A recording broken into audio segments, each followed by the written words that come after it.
today we're going to have super awesome discussion about history. We're going to start with Romanticism and then go into Impressionism, and it's going to be a blast.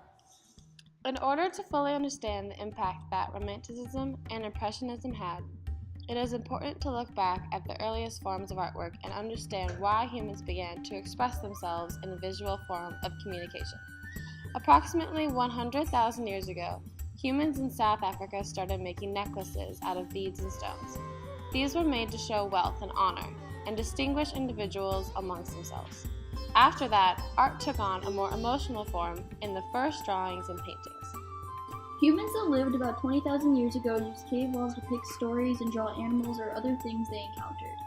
At around the time of 3000 BC, the Egyptians started making artwork that was more meaningful. They believed their artwork impacted fate of their deceased companions in their next life. Artwork began to play a role in everyday life, and it was a way for great civilizations to pass on their magnificent tales and perform religious rituals.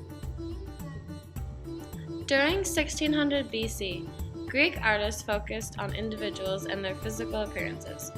Art also commonly appeared in households and was used as decoration and indicated wealth.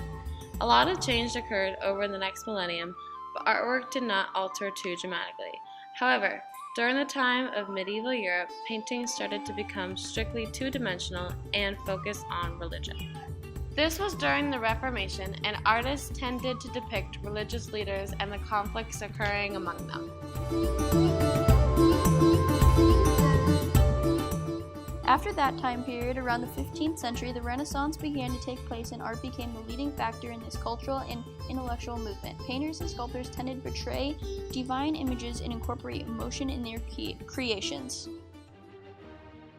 Romanticism was a reaction to the scientific and factual energy caused by the Enlightenment. Romantic artists used contrasting colors and shadows to emotionally invigorate its viewers. Artists were bold, daring, and unafraid to test the limits. Individuals were touched and inspired by their work, and these next few artists were key components to the Romantic movement that created an artistic revolution throughout the world. There were many significant painters throughout the Romantic period. One of them was Eugene Delacroix. Delacroix was born in France in 1798. He was referred to as a master of color and often used passion and contrasting colors in his work. Delacroix traveled all around Europe and painted pictures from events in his life. He focused on pain, suffering, and dark emotions, and this combination made him unusual, interesting, and is what distinguished him from most. Another significant painter was Joseph Mallord William Turner. Turner was born in Great Britain in 1776. His work was political and abstract, and he often depicted nature in all its terror. Storms and the sea were popular topics for Turner, and he combined imagination with technical brilliance and created truly monumental work. Romanticism was a musical movement as well as artistic. Perhaps one of the greatest composers of all time, Ludwig van Beethoven was a part of this movement. Born in 1770 in a small German town, Beethoven was forced to play instruments by his father. He then fell in love with the piano and got his first job as an organist. After that, Beethoven became known throughout Europe and was often asked to play ceremonies for kings and queens. His style included fluctuation of emotion and drama, while his orchestras were larger and included more instruments than anyone ever had before. Beethoven was a master of composition and is the greatest musician to come from the Romantic period.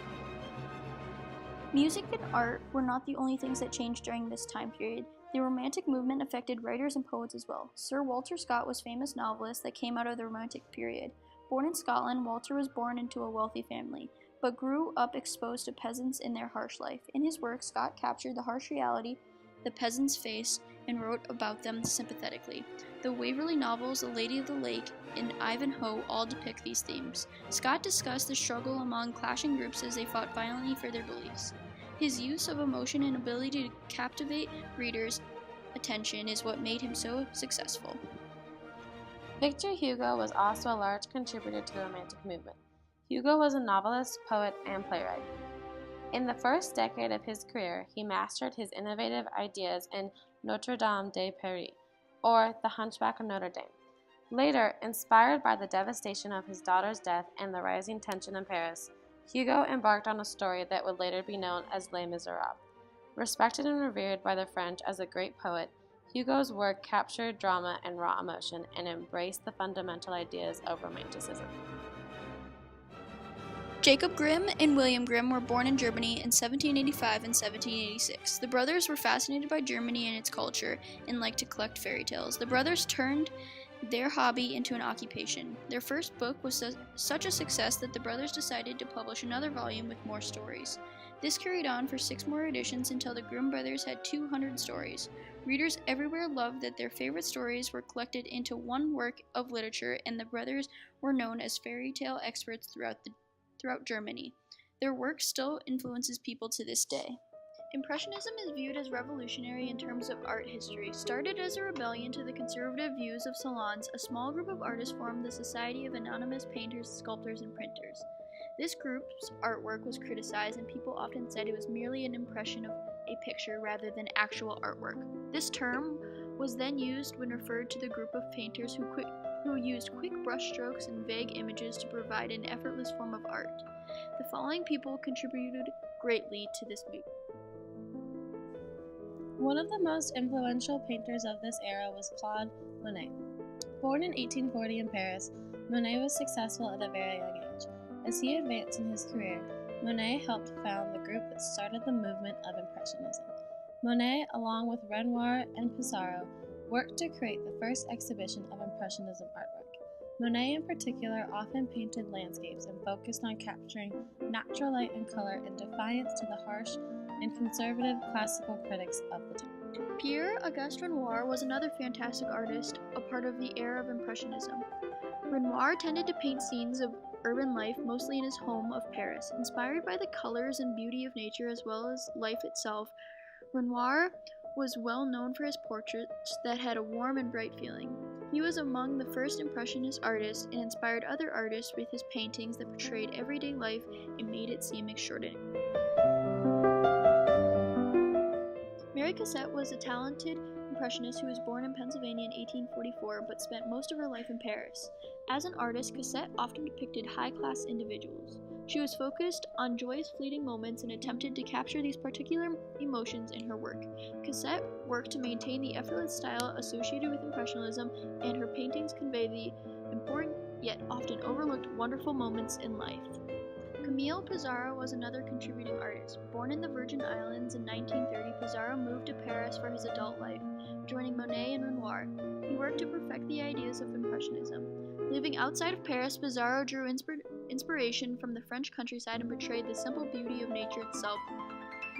Overall, the Romantic movement is known for its use of dramatic emotion and connection with nature, whether it be peaceful or tumultuous.